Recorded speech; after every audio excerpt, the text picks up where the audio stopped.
All right, question 3 deals with gradient fields, and part A says sketch and interpret the gradient field for the temperature function t of xy, which is equal to 25 minus x squared minus y squared, defined on the disk D of radius 5 centered at the origin.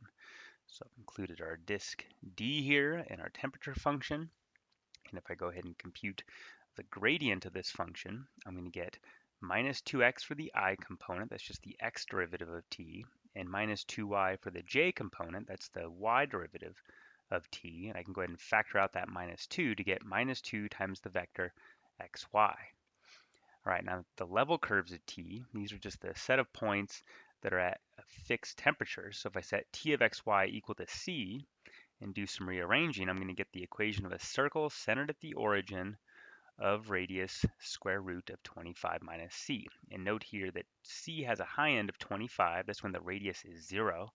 So I'd just be located at the origin there. And a low end of c equal to 0. And there my radius would be the square root of 25, which is 5. And that would be the boundary circle for the disk D. Okay, so I'll go ahead and put in a couple of these level curves. Okay, and note here that I'm warmest at the origin, that's when the temperature is 25, and I'm coldest along this boundary circle when the temperature is 0. Okay, the next thing to notice is that this gradient field is minus 2 times this vector xy, which is the radial field that we introduced in problem number 1. Okay, so if I'm at a point xy, okay, imagine just taking the position vector, which runs from the origin out to xy, and then we just translate that position vector so its tail is at the point xy. Okay, that output vector, which points radially outward from the origin, right? That is what we call the radial field. And since our gradient field here is minus 2 times this radial field, that means our gradient will point directly towards the origin. Okay, and so if I go ahead and put in a couple of those vectors, okay, let's say we're, at various points along this outer circle here in red. Okay, and let's say all points out here are at a temperature of say 7 degrees. Okay, if I'm thinking, well, hey, I wanna warm up. I want to move in the direction of max temperature increase. Where should I head? Well, I know I'm warmest at the origin, right, at 25 degrees. So I'm saying, hey, head directly towards the origin for max temperature increase. Okay, so that's what I'm saying here, right? Our gradient points directly towards the origin in the direction of max temperature increase. And furthermore, right, since our level curves, also known as isothermals, since these things are circles centered at the origin, and our gradient vector is a radial vector, right? It points, in this case, directly towards as opposed to away, but in any event, it's radial. It points directly towards the origin. It is perpendicular to the level curve, okay, that passes through this point that you're located at, right? So if you're, say, up here, right, this radial vector is perpendicular to that red circle. Okay, so that's what I'm saying down here. All right, great. So now let's go ahead and check out part B. And this says, consider the gradient field f, which is the gradient of the function phi, which is equal to minus 2x plus 3y. So it's just a linear function of two variables. Our job is to sketch a few level curves of phi and illustrate that the field f evaluated at xy is orthogonal to the level curve of phi that passes through the point xy, and that's true for all points xy in the plane. Okay, so now the gradient is in this case just a constant vector, right? Because I'm taking the x and the y derivatives of a linear function of two variables. Okay, now if I go ahead and sketch a few level curves of phi, right? Phi of xy equal to a constant, that's just going to give me an equation of a line with slope 2/3. Okay, so I've gone ahead and drawn in a couple of those lines for various values of c, and notice as I move in this direction, c is increasing. And then I've gone ahead and just plotted a few of these gradient vectors, which, since this is a constant field here, right, I'm going to get the same vector no matter where I'm located in the xy plane. And I claim that these yellow vectors here are perpendicular to this line right here. And to see that, we'll just note that since the line has slope 2/3, if I draw this vector in red, okay, this is going to go over 3 and up 2, right? Slope of 2 over 3. And now if I rotate this vector in red 90 degrees counterclockwise, okay, that's equivalent to just swapping the components and putting a negative in front of the I component, right? Well, that's exactly what the field vector F is, right? It's minus 2, 3, okay, and the vector in red is 3, 2.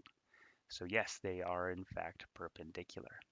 All right. Also notice that the yellow vectors are pointing in the direction of max increase, right? I can see that C is increasing in the direction of F. All right, cool. And so now let's go ahead and look at part C. This one says sketch and interpret the gradient field for the velocity potential theta, which is equal to arctan of y over x. Now, theta here is just the polar angle that we have in polar coordinates. Okay, so I'm thinking of this now as a velocity potential function. So the gradient of this function will be describing the velocity of some, say, moving particle. Maybe it's the velocity of a fluid, something like that. So to compute the gradient, okay, I'm differentiating the arctan of y over x, first with respect to x for the I component. So I'm going to get 1 over 1 plus the square of y over x times the derivative of y over x with respect to x. And I'll get negative y over x squared. And then the y derivative for the j component, pretty similar, except now for the chain rule factor, since I'm differentiating with respect to y, I'll get 1 over x. Okay, now to simplify, the I component here, I'll just go ahead and distribute this x squared. So I'll get negative y over x squared plus y squared. Now, to simplify the j component, a little bit of a trick here, but if I multiply top and bottom by x, then I'm going to get an x squared down here. Now distribute, and I'll get, again, an x squared plus y squared, and on top I'll have an x. Okay, so I get this vector for the gradient, and I'll go ahead and factor out the 1 over x squared plus y squared. So this is now my expression. All right, so let's next go ahead and look at the level curves of theta. So setting theta equal to c, we know from polar coordinates, right, that just determines a line through the origin, okay? Or put another way, if you set theta of xy equal to a constant, that's just saying that the arctan of y over x is a constant. So then taking tan of both sides and moving the x over, we see that this is a line through the origin with slope equal to the tangent of c. So I've included a few of these lines here, c equals 0, pi over 4, pi over 2, so on and so forth. Okay, and now we want to show that this gradient vector here is perpendicular to these level curves, right? So to these lines through the origin.